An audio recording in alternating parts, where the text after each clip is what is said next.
አራት ነገር ይገርሙኛል አለ። አንደኛው የእባብ ዱካ በድንጋይ ላይ ያለመታወቁ ይታወቃል። ሁለተኛው የመርከብ ዱካ በባህር ላይ ያለመታወቁ።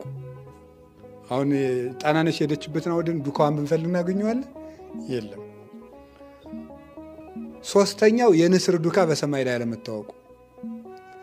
አራተኛው ግን የምታስደንቀኝ ስራዋን ሰርታ ያልሰራች መስላ ለባሏ የምትቀርብ ሴት ናት አለ።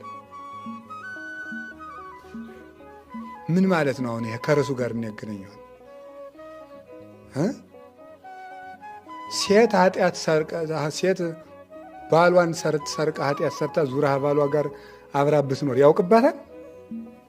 ነገሩ እንጂ ምኑን ነው የሚያውቀው? ወንድስ ቢሆን ይታወቅበታል? ያን ትርጉሙ ሌላ ነው። ዘመድ ወደምታውቁት አትሄዱ። ሌላ ነው ነገሩ። ያቺ ሴት የምትባል ማን እንደሆነ ታውቃላችሁ? ነፍስ ናት። እና ስራዋን ሰርታ ያቺ ባሏን የሰረቀችው ሴት መታት ያልሰራች ሚስቱና ቁጭ ትላለች። በቃ ምን ናት። ምን ማለቱ መሰላችሁ?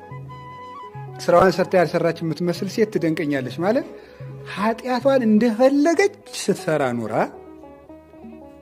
ንስሐ እጥብ አድርጎ ጥሎላት ከጻድቃን ጋር ኃጢአት ቀምሳ ማታውቅ መስላ የምትቆም ነፍስ ታስገርመኛለች ነው ትርጓሜው። እንደዚህ ነው አባቶቻችን ተረጎሙ። ሰሎሞንም ስለዚህ ነው መናገር የፈለገው እንጂ ሴትና ወንድ አይደለም ማውራት የፈለገው። አይገርማችሁም? እንደዚህ የሚያደርግ ማን ነው ታዲያ? ተናገሩ እንጂ እግዚአብሔር ነው እንደሚያደርግ እንደገና